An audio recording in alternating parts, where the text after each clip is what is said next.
Good evening, I'm Ian Hanomansing. Tonight, Canadians in COVID hotspots figure out Thanksgiving's Plan B. This isn't about punishing anyone. This is about ensuring that we have a viable healthcare system. Will this weekend add fuel to the fire? The growing tension over vaccine mandates. There have been threats and there's been property damage. And candid conversations about convincing holdouts. Also tonight, profiting from online obituaries. That's really alarming and unsettling. You might think you're donating to a family's cause after a loved one dies. Go Public reveals, be careful where you click. My dad would absolutely want this to be brought to light. Plus, a UBC prof's pop culture moment, getting a shout out on a smash hit show. I started getting all these emails and texts. This is The National. For many Canadians, Thanksgiving is a time to gather with family and friends, a welcome break during this long pandemic. But for the second straight year, a concerning question: what impact might the holiday weekend have on COVID? After last Thanksgiving, cases surged and became a deadly wave of hospitalizations by winter. This time, most of us are vaccinated, but the virus is much more infectious. And the fourth wave has already put severe pressure on some hospitals. What happens next now depends largely on the precautions we take. Rafi Boudjikanian looks at the Thanksgiving dinners across the country and what it could mean for the pandemic. This might not be a normal Thanksgiving dinner, but it has all the right ingredients. I have some fun time with my friends and we don't see each other since COVID. The Zadie's also trading in turkey and trimmings for travel and trees. We came from Toronto to see the leaves, and the whole park is really beautiful. Celebrating the holiday safely, top of mind this Thanksgiving, particularly in parts of the country hit hard by the pandemic. My boyfriend and I, we were planning to go to Crow's Nest, so that kind of got stumped a little bit. Restrictions vary. Alberta has limited indoor gatherings to 10 people if they're vaccinated. In Saskatchewan, where daily new cases per capita lead the provinces, there are no restrictions on household gatherings. And around Thanksgiving tables in New Brunswick this weekend, the rules say single families only. We have 30 in ICU with very little capacity left in our ICU units. This isn't about punishing anyone. This is about ensuring that we have a viable healthcare system. Thanksgiving gatherings are also banned in Yellowknife. The Northwest Territories faces a record-breaking number of active cases.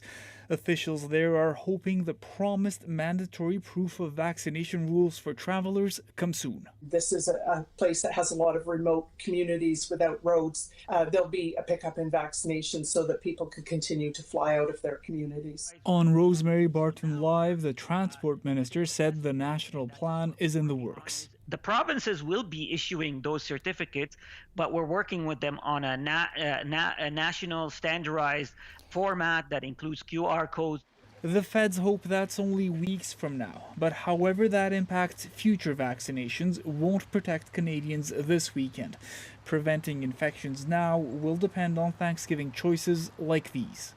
Rafi Boudjikanian, CBC News, Ottawa. The overwhelming majority of Canadians have rolled up their sleeves, but the virus has shown it can reach those who have not. At this point, 88% of eligible Canadians, those aged 12 and up, have at least one dose of the vaccine. 82% are fully vaccinated. That leaves more than 3 million eligible Canadians unprotected and far more likely to be hospitalized with COVID. Canada's hospitals already have more than 2,500 COVID patients, still at or near record levels in the hard-hit provinces. In part to encourage more shots, vaccine mandates are coming to more workplaces and public spaces. And Marina von Stackelberg shows us as deadlines loom, the pushback grows. Instead of serving cold ones, businesses like this brewery are managing hot-headed customers. It's been less than 2 weeks since Saskatchewan brought in its vaccine requirements for bars and restaurants. When we asked him for proof of vaccination, he showed us an image that was a picture of a middle finger. And at that point, he wanted to speak to me and wanted to make it very clear that he hoped we went out of business. It goes beyond obscene gestures. For supporting vaccine passports, British Columbia MLA Mike Bernier says people threatened to shoot him. As more workplaces introduce mandates, the pushback could become more widespread. There have been, threats to some of the senior administration. There's been property damage. Windsor Regional Hospital in Ontario is among the first to require all of its staff be vaccinated. 57 of them refused, half of them nurses. They were all fired. I do think it's unfortunate that we as a healthcare organization had to make this move and take this step on our own.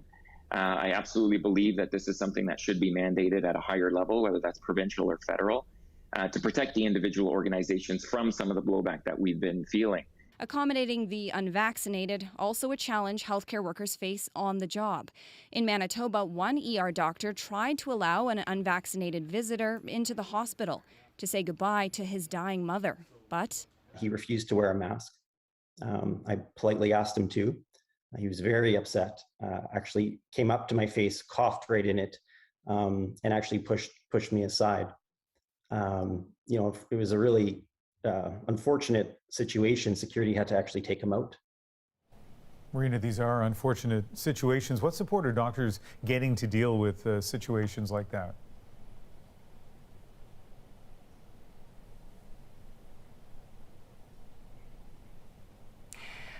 Doctors Manitoba has put out a specific guide for physicians in our province. It gives them specific information of how to deal with threatening behavior. And the organization says these sorts of instances are on the rise. Another Manitoba doctor had to call police. He received a handwritten note to his house. It contained threatening information and COVID-19 vaccine conspiracy theories. Ian. Thanks, Marina. Well, we heard Marina talk about the vaccine mandate that led to dozens of firings at that Windsor, Ontario hospital.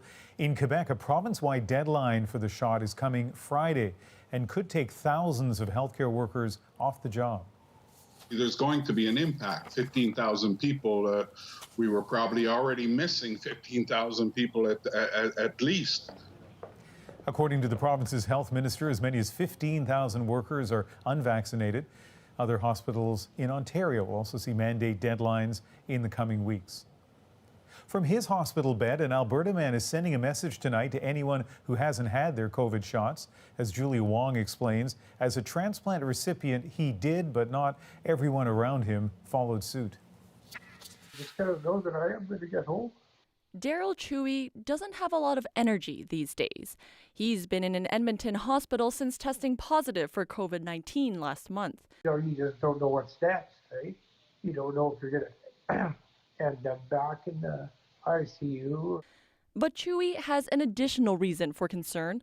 The 63-year-old had a double lung transplant 5 years ago. Chewy and his wife got vaccinated as soon as they could. But even though he's immunocompromised and on medications, not everyone in their family did. We knew and we'd had conversations with our family the importance of getting vaccinated, and but I guess we didn't insist. If everybody I associated would have had their shots, I may not be in this position. After his family held an outdoor photo shoot in early September, almost half tested positive for COVID-19, including Daryl. If it came from that event, I feel like that was a costly mistake. Son Tyson also tested positive. He had received 1 dose of the vaccine only after his father had begged him to. 5 years ago, when he got his transplant, we got a second chance with him. So I think just that fear of not having him around, I just thought, I got to get this done for him. Now he wishes he had done it sooner. I never thought it would happen to us. My father's my best friend, my hero. Dr. Weinkoff is with Alberta's transplant program. He's been caring for Daryl for years. I think it's okay for people to have freedom of choice, but people also have the right not to be infected from people who choose not to get vaccinated. Daryl's unvaccinated family members are now looking at getting their vaccines. He says it's been a tough lesson for everyone. So whatever your beliefs are, get over that and get in and get your shots. Julia Wong, CBC News, Edmonton. Now to a disturbing story from our Go Public team. After their father died, an Ontario family discovered companies were putting ads on his online obituary without their knowledge. As Rosa Marcatelli found out, the practice breaks lots of rules. Before cancer took his life, John Rothwell said he wanted donations to go to an education fund. This video was recorded 1 month before his death. So ultimately, this is about finding our gifts, sharing them, paying them forward. Instead, some of that money went to a funeral home and the marketing company that manages a lot of funeral home websites across the country, using obituaries to make money without telling the family. That's really alarming and unsettling. He says mourners thought they were donating to the family's cause when they clicked on the Plant a Tree link and then paid $39.95 to buy what's marketed as a memorial tree. They were taken advantage of, especially those that spent money out of their own pockets for what they thought was a great cause. Go Public found those trees are often actually seedlings, often donated by outside organizations and planted by volunteers. Mackey Funeral Home admits it didn't tell the family how the obituary was being used. The marketing company, Frontrunner, won't say how much profit it makes off the sales, saying its all-in-one platform helps mourners commemorate their loved ones. After the family complained, Frontrunner doubled what mourners paid for the trees and gave the money, more than $2,000, to the education fund the family wanted. After hearing from Go Public, Ontario's funeral services regulator sent out a notice to consumers and a warning to funeral homes, saying using obituaries to sell products without telling families is unethical and illegal. You have to let your families know. It has to be in their contract. And as any reputable funeral establishment knows, you go through that contract with the families. After Go Public started asking questions, Mackey Funeral Home had all the links selling sympathy products removed from all its obituaries. My dad would absolutely want this to be brought to light and protect people, in the future from this happening. While the marketing company isn't breaking any laws, he hopes it too will remove the ads from the obituaries on the other websites it manages across the country. Rosa Marcatelli, CBC News, Calgary. If you have a story to share or a tip you'd like Go Public to look into, you can email them directly, gopublic@cbc.ca. After coming under fire this week, Facebook is announcing new controls aimed at kids and teens using its platforms. Facebook says it will also introduce a feature that a teen is looking at the same content over and over again, and it's content which may not be conducive to their well-being. We will nudge them to look at other content. Facebook says it will also introduce a feature urging users to take a break from Instagram, and another that gives parents more control over what their kids see. This comes days after a whistleblower testified to U.S. Congress about internal Facebook research, saying the platform's algorithm can feed teens harmful content. Well, the lights are back on in Lebanon for now. The country was plunged into total darkness yesterday when its two biggest power stations were shut down because of a fuel shortage. As Magda Gebrselassie explains, it is another sign of Lebanon's ongoing financial meltdown that could have an impact beyond its borders. For 24 hours, the entire country of Lebanon was plunged into darkness when electricity stations ran out of fuel. Tonight, power's back for a few hours at a time. Even before yesterday's blackout, this restaurant owner says electricity would be available for 1 hour during the day and 2 hours at night. His costs have doubled as fuel prices have soared. We are destroyed, he says. The country is in the grips of an economic crisis, the worth of its currency plummeting by 90% since 2019. Jobs lost in vital industries, including producers of olive oil. Last month, Lebanon's prime minister said he's trying to stop the free fall. At this stage, yes, I'm doing the quick fixes that it needs to be done immediately, especially energy. A U.S.-supported plan to get electricity and gas from Jordan and Egypt is in the works. Meanwhile, Iran is flexing its muscles. Its foreign minister met with Lebanese officials. He says Iran is ready to build 2 power plants in Lebanon within 18 months. Hezbollah has also been bringing trucks of Iranian fuel into the country despite U.S. sanctions. What Hezbollah is doing is it's turning itself into one of the strongest fuel cartels in Lebanon. Iran's involvement could be destabilizing, warns this expert. They are a threat to the region, to the people in the region, but they're also a catalyst for the other side of extremism, which is the Sunni extremism, ISIS, Al-Qaeda, etc. She says the international community needs to come up with a plan to keep Iran at bay and the lights on in Lebanon. Makda Gebrselassie, CBC News, Washington. There were more crowds today outside a Kabul passport office, a hot commodity after Taliban authorities began issuing passports to Afghan citizens this week. Applicants were met with heavy security as officials tried to keep order. Hundreds of thousands of people have fled the country since the Taliban took over in August. Meanwhile, senior Taliban officials are in Qatar for their first meeting with U.S. officials. Western countries are struggling to engage the Taliban without granting the legitimacy that it seeks. Protecting the rights of women could go a long way to reassuring the West. In Afghanistan today, women activists declared this a day of solidarity. Holding signs that demanded political participation, the women fear the Taliban will strip away 2 decades of hard-fought human rights, preventing them from things like employment and education. As the world grapples with the shape of this new Afghanistan, it's worth listening to one of the most important voices for the rights of its women and girls. When the Taliban returned to power, Mahbouba Siraj remained in Kabul to test the claims of the new rulers that women will not be sidelined. CBC News is in Afghanistan, where Susan Ormiston sat down with Siraj. How would you describe it right now for women in Afghanistan? We are kind of waiting to see what can happen. It can go right or it can go wrong.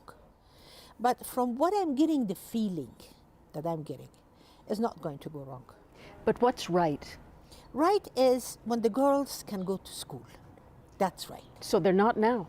I know, but they are slowly and slowly starting. And these people are slowly and slowly looking at it, and they're realizing that that's not the name of the game anymore. They cannot hold the girls back. Are you confident of that? I am. The Taliban don't have much time to really sit down and think and dwell and rethink and rethink and rethink. There is no rethinking about this. Girls, they have to go to school, period. The world is going to make a decision whether to recognize the Taliban or not. And a whole lot of it depends on their action, whether they are going to let the girls go to school or not. What will you be watching for in the next few months? I will be watching for the Taliban's willingness, because my analysis says that they are going to be slowly and slowly, giving to the right ways of life in Afghanistan. Is that the optimist or the realist? Oh, this is the realist optimist, Mahbouba. All the way through and through. I mean, like that realist without the optimist cannot live, neither that optimist without the realist. So yeah, they are a combination of both of them. Mm-hmm. I have to live like that, otherwise I just die. Mm-hmm. So, and as long as the world, would like to know what is going on in Afghanistan, like, today you're here, you want to know what is going on. You're saying it to the rest of the world, and I'm talking about it. You're going to be fine, because the world is going to be listening. So are they. So is everybody. We'll have more special coverage from Kabul from Susan and our CBC News team on the ground in the coming days. A note on a story we brought you on Friday about Nobel Peace Prize winners Maria Reza and Dmitry Muratov. The story contained a visual error which may have caused confusion about the founding of Muratov's Russian newspaper. We showed the wrong picture while explaining how former Soviet leader Mikhail Gorbachev used some of his own Nobel Prize money to help fund what would become the newspaper. In central Russia today, a skydiving trip turned to tragedy. This plane crash killed at least 16 people, including the pilot and one person on their first parachuting flight.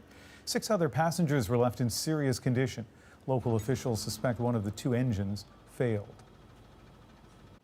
Unvaccinated Canadians account for the vast majority of those hospitalized with COVID. Now some are going public with their regrets. I risked my life and I was really sorry. Coming up, can people who are holding out be convinced? We'll get a doctor's advice. Plus, they were nearly extinct. Now the revival of tigers is threatening people in one village in India. And Ted Lasso welcome wagon has arrived. so many people talking about Ted Lasso, but the show is talking about a Canadian scientist. Did you know you're on Ted Lasso? And I'm like, who's Ted Lasso? We're back in a moment.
Welcome back. Many families are reflecting this weekend about what they're grateful for. For some who survived serious bouts of COVID, they're thankful to be alive. And as Nicole Ireland shows us, some of those experiences are spurring their loved ones to get the shot. It's Brenda Lee Legault's first day back at work since getting COVID-19. I was in ICU for 24 days. Legault remembers her darkest hour. I wrote a big long letter to my son, and I thought I was going to die that day. She survived, but has permanent lung damage. She wishes she had been vaccinated. I was hesitant. You're hearing a lot of things on media and, Facebook and stuff, and, you're seeing videos on YouTube, and it's kind of scary. Legault hopes that speaking out will help others dismiss misinformation and get the shot. Don't do like I did. I risked my life, and I was really sorry. Across the country in British Columbia, Tyrone Joseph is also trying to help encourage vaccination by sharing the pain of losing his sister Anna to COVID. She was just the most loving and caring and giving person.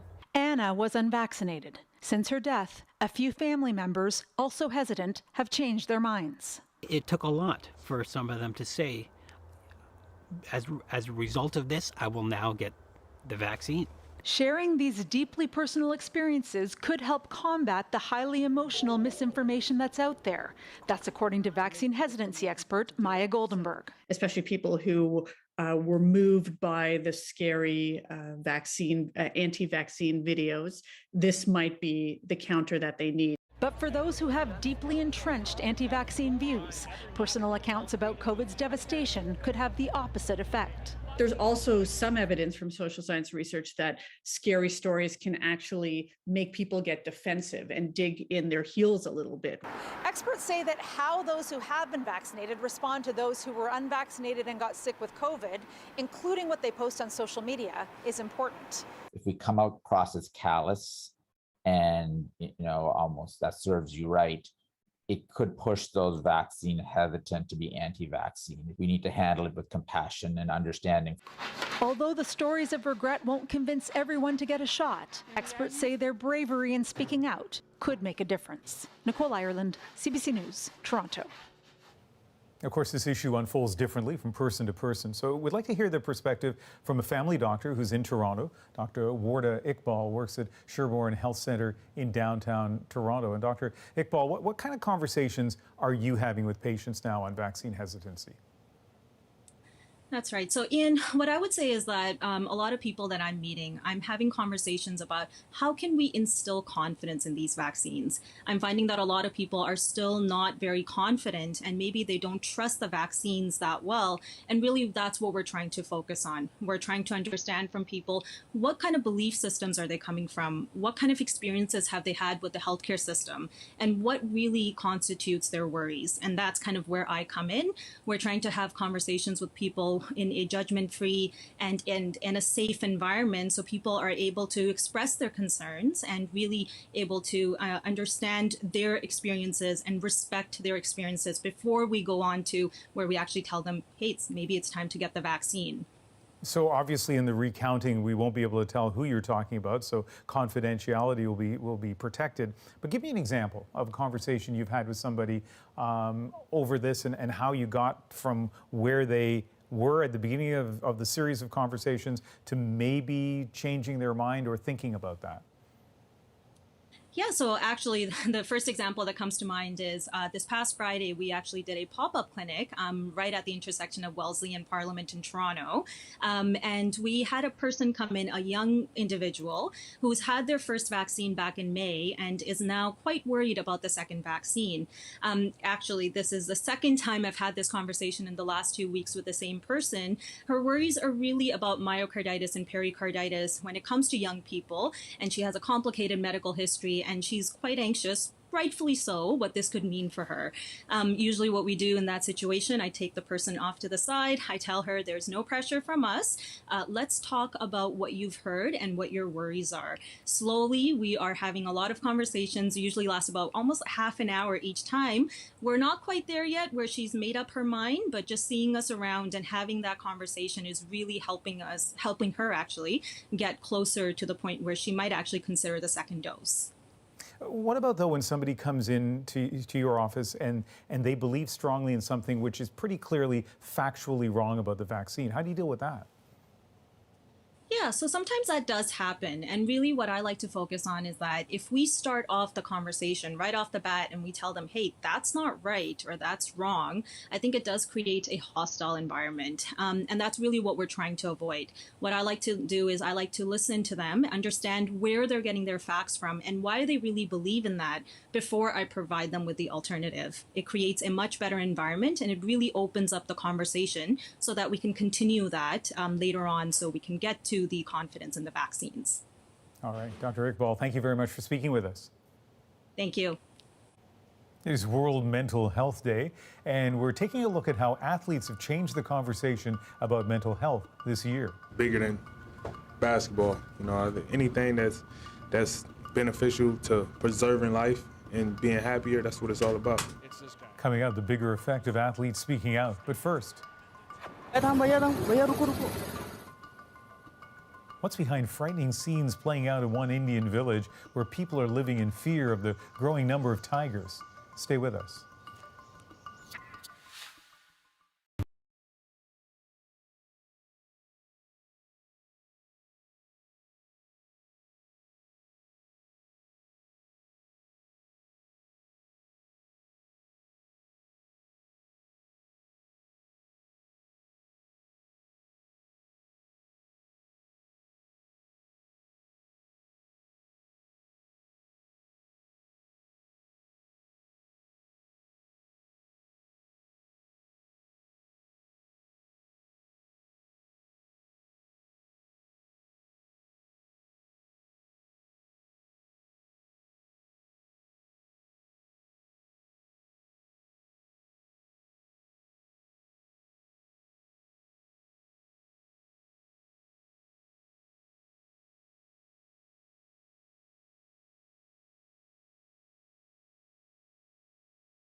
Welcome back. We're going to take you to central India now, to a place called Chandrapur, where an age-old struggle is re-emerging between man and beast. As Salima Shivji shows us, a concentrated effort to preserve a dwindling tiger population has created a deadly danger for people. In this village in central India, perched precariously close to a coal mine, the threat of attack lurks around every corner. The townspeople live and breathe it. We're surrounded by jungle, says this young mother who grew up here. She fears for her little boy whenever they visit. We can't walk the streets after dark. That's when the tigers and bears roam. Maya Kiretkar has seen tigers up close and still shudders at the thought. She knows many others have died. I was sure it was a dog at first, and then it came closer, she says, got bigger, and I realized it was a tiger. I shrieked to alert everyone to come help quick. Fear has forced the villagers to adapt, keeping their kids close and sticking together. There's not much else they can do. They live and work in a buffer zone, sandwiched between the sand dunes created from coal mining, which are perfect grounds for roving Bengal tigers, and the jungle, less than a kilometer away from a wildlife reserve. Rigorous conservation efforts mean the tiger population here has doubled in the last 5 years. That means they've ventured outside the sanctuary as cubs mark their own territory.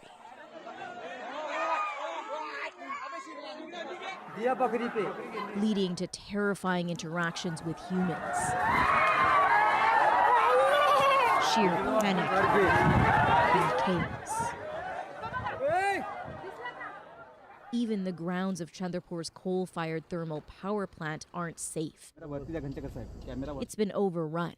Some 8 tigers have moved in and made the plant their new home, frightfully close to the city and its people. It's so bad that locals are making the barrier wall around the plant higher for extra protection. There is no more space for expanding territories within the Tiger Reserve's field director has been warily watching the increase in human-animal conflict, but doesn't see an easy solution, given the numbers. The number of tigers that we have inside the tiger reserves and the number of tigers that are outside the tiger reserve is almost equal.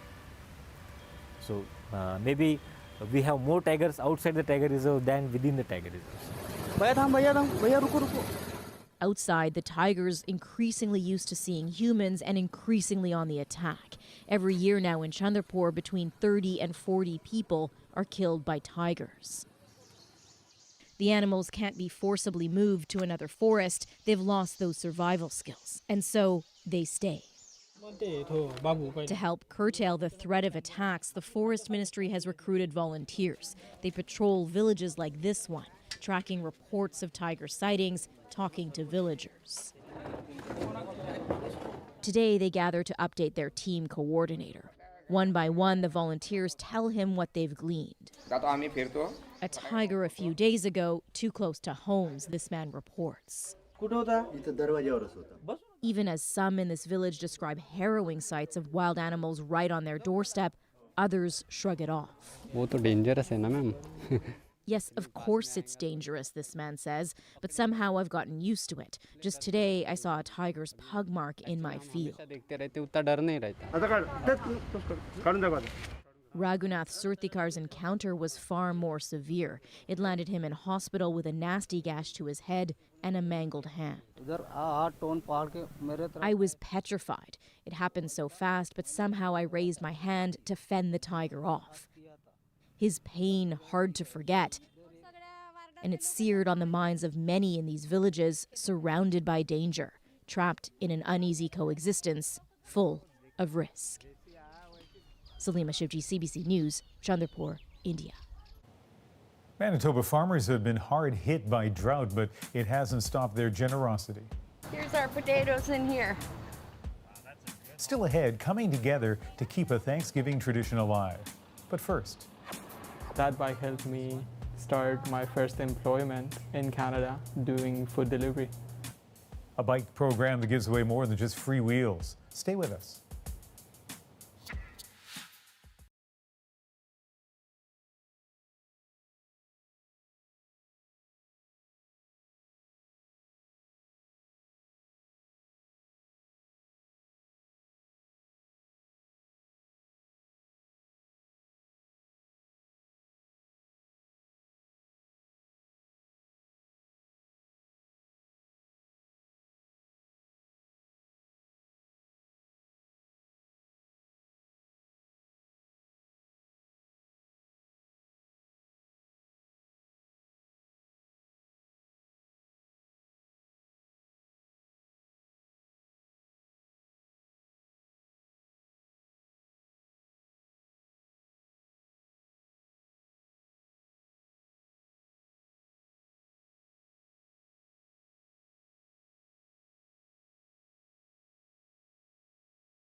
Introducing CBC Listen. If you like award-winning podcasts, the scene of the crime is always significant. Live local radio, Traffic at a standstill. and news features, I always thought space was an inspiration. plus all kinds of great music, then you'll love the CBC Listen app. Featuring As It Happens, Carol Off and Chris Howden bring you stories from around the world. From breaking to bizarre. Excellent. It's love at first listen with CBC Listen. Download today. This is World Mental Health Day, and it's coming as many Canadians are already talking about the importance of reaching out when you need help after NHL star Carey Price stepped away from the game last week. As Greg Ross explains, he's just one example of an athlete elevating this conversation. Happy Thanksgiving. This Thanksgiving weekend, also a time to reflect on mental health at a time when mental health issues are front and center. The climate in the world right now is certainly making it a lot tougher on everyone. While the pandemic has definitely taken a toll on mental health, some high-profile athletes are helping to shine a spotlight on it too. I was just like shaking, could barely nap. I've just never felt like this going into a competition before. American gymnast Simone Biles withdrew from a number of Olympic events this summer over mental health concerns, despite being a favorite to win gold. She was not the first to put her mental health ahead of her sport. DeRozan. Former Toronto Raptor DeMar DeRozan talked about his own mental health struggles a few years ago. It's bigger than basketball. You know, anything that's beneficial to preserving life and being happier, that's what it's all about. Raptors head coach Nick Nurse says athletes like Biles and DeRozan are changing the conversation in high-level sport. I would say that we've had a lot more communication, a lot more understanding. We've had to try to keep the word empathy at the top of our priority list of just how are you, how's your family, how you feeling. Experts say outside the sports world there's a trickle-down effect. Athletes, particularly well-known athletes, Olympians, they are leaders in our society. And when they step forward to talk about their mental health, it allows many of us to not just talk about ours, but also be aware of ours. And it's fueling a conversation about better access to mental health care for everyone. Whether that's insurance coverage for psychological service, or even perhaps an eventual movement to have psychological services covered under our Medicare healthcare plan. The conversation on this World Mental Health Day is not just about asking for help, but finding it. Greg Ross, CBC News, Toronto. Next, a story about a group in Toronto that believes you can change the world 2 wheels at a time. As Nick Burton shows us, for some, a bike is much more than a way to exercise or a mode of transportation. It's about a sense of power. Is there anybody else in the household who needs a bike? Okay. Take a look at this lineup. It's this long because when you get to the front of it, there's a free bike. Are you here to get a bike for yourself today? Yes, and me and my daughter. Okay, we have plenty of kids' bikes. So That's Danielle Gritzty. She believes she can change the world one bike at a time. Yeah, okay, thank you. Okay. Thank you for having me. No problem. When I connect someone with a bicycle, I feel like I'm giving them freedom. I think that a bike is giving people an advantage. Like they can do this, they're empowered. So anybody who is in this part of the line, we're gonna start soon. Danielle is part of a non-profit organization called the Gateway Bike Hub. I've seen bikes change people's lives in a lot of different ways. They always end up gaining confidence, and that's what drives them into whatever else they end up doing. This is Flemington Park, a neighborhood in Toronto with one of the highest rates of crime and gang violence in the city. Okay. Also waiting for your match? Okay, perfect. Can something as simple as a bicycle really make a difference for the people here? Okay, what are we looking for today? Bike for yourself? Yeah. I think your options are this one and the green one. Okay, can I get this one? Yeah. And then, sorry, your name is? If you're wondering what the police are doing here, they're the ones who brought the bikes. These are some of the hundreds of bikes that are discarded or lost or stolen and unclaimed in the city every year. It's too big, I think. I wonder where they'll end up. My 12-year-old brother, he broke his bike, so I need to give him like a new bike, surprise him with a new bike and to make him feel better. For the work. For my clinic, because I'm working in the clinic. Well, I like a bike. That's physically that's good for us. Anyways, we'll bring this guy over to the tent, and what they'll do is they'll give it a safety check. Once you get your bike, Abdullah Ugrektar checks it over for you. Abdullah got his own free bike from this program just a couple of years ago. Was this your bike? Okay. And that led to his job.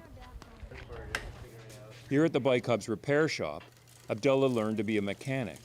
Now he fixes anyone's bike in the neighborhood, no charge. That's another way the hub helps people. Working here, this is like the heart of the community for me, because this is where I come and this is where I help other people. Yeah, I just adjusted your gears and just the front and rear brake. It feels really rewarding. You're doing day-to-day repairs. Better, right? Much better. Yeah, also, I try to inflate every couple of weeks, all right? Yeah. You're bringing a smile to their face in a very small yet effective manner. Thank you so much. No worries, no worries. Thank you, sir. Abdullah tells me it wasn't just what his bike gave him, it's also what it kept him away from. Growing up in one of the most prominently violent communities right now in Toronto, there's the peer pressure of drugs, you know, gang violence, but I feel the Gateway Bike Hub really helped me divert my attention from those things and into something that actually mattered, and that's being a solid piece of the community. Abdullah's bike helped him find a purpose and a passion. But if that's going to happen to someone, you first have to know how to ride. Oh my God. A few blocks away, the Bike Hub runs one of its Learn to Ride evenings. Yeah, so whenever you're on the bike, put the brakes on so that you control the bike. Oh, okay. There you go. Vijaya Paul has only ever been on a bike half a dozen times. I'm scared. Oh my God. Yeah, we need to practice. Yes. Yeah, you got it. Stop, put down. Yeah, it's better. Starting, I was shaking. Now, I think after 2-3 rounds, and I'm okay. Vijaya tells me she's here with a specific goal.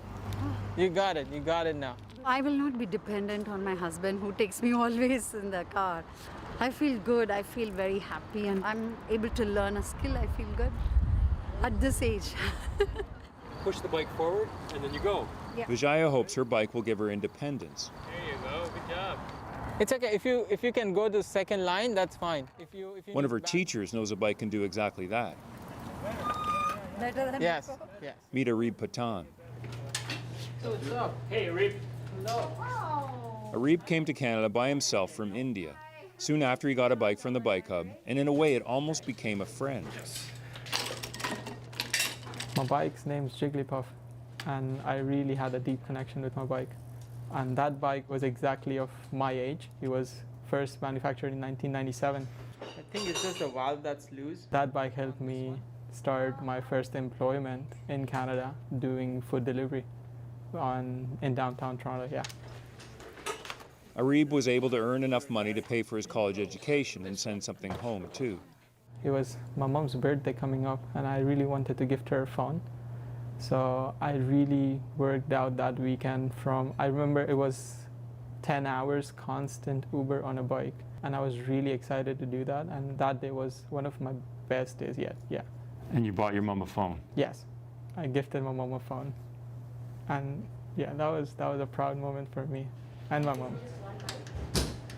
Arib has now graduated from college in engineering, and he has a full-time job. I am super proud of myself, yes. Because I came to Canada on my own. I found employment on my own. So it was like a path that I forged for myself. And I'm walking on it, just feeling proud with my head high, yeah. All that from a bicycle? All that from a bicycle. There you are. Got it. Thank you so much. Appreciate it. Okay, my friend, not a problem. So you're gonna take this, you're gonna wheel it over to the tent, and if you'd like a helmet, there's helmets in the box. Okay, thank you very much. On this day, the Bike Hub handed out around 100 bicycles. Hi. It's impossible to know what the end result of getting a bike here might be, but maybe one of these bikes could give someone a chance they otherwise wouldn't have. Nick Purdon, CBC News, Toronto. As many focus on the thanks part of this long weekend, some Manitoba farmers are focused on the giving, handing out 50,000 pounds of free potatoes to their community.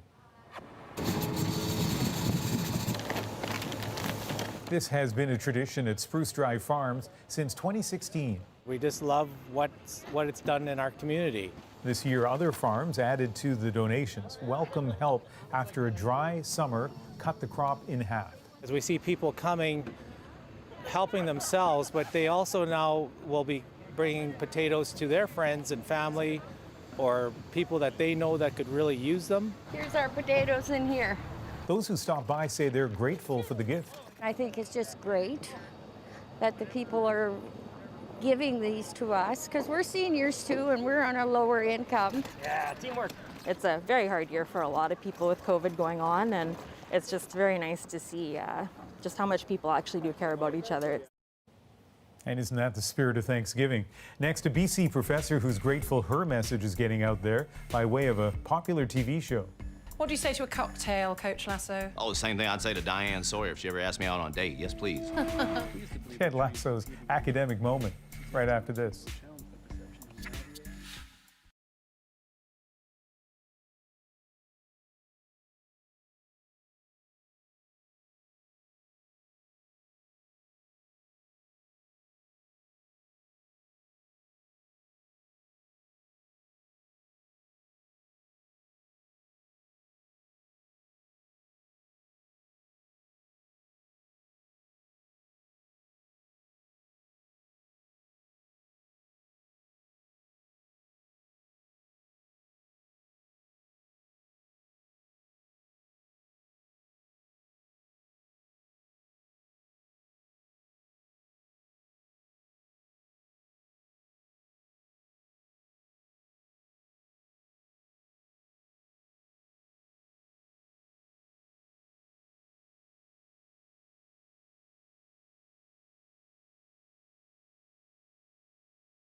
Ted Lasso welcome wagon has arrived. A taste of the critically acclaimed comedy Ted Lasso. If you watch the show, you know the premise. Ted Lasso is a U.S. football coach who knows nothing about soccer. And tonight we bring you a Canadian scientist who knew nothing about the show, but suddenly found herself caught up in its sweet, quirky popularity. In our moment. I started getting all these emails and texts, and especially from my daughter's boyfriend. He says, "Did you know you're on Ted Lasso?" And I'm like, "Who's Ted Lasso?" The AFC Richmond announced the hiring of their new manager, American football coach Ted Lasso. They were reading Merlin Sheldrake's book, which Merlin writes about the below ground world. And of course, I'm a researcher in that area, and they were reading about my part. That's how it all evolved. And now I know a little bit about the show. I watched the episode that they cited my work in, and I thought, oh, this is cool. We used to believe that trees competed with each other for light. Suzanne Simard's fieldwork challenged that perception, and we now realize that the forest is a socialist community. Trees work in harmony to share the sunlight. It's really funny, but it's also really touching. I think that we've treated our forests as though they're not real, that they're not complex societies. And I think if people understand that, we'll start treating our forests better. My hope is that people will go, oh, you know, our forests are much more important than I ever thought, and maybe we should care about them more. Sure. Where it was from, never imagined it would be from a UBC professor right here in British Columbia. Simard says that little line kind of sums up the premise of her philosophy, which is that trees work together. Not that they think and act, but they basically work together instead of competing against each other. By the way, this isn't just 15 seconds of fame. A movie is being made about one of her books, and Amy Adams will be playing Simard. Wow. That is the National for October 10th. Good night.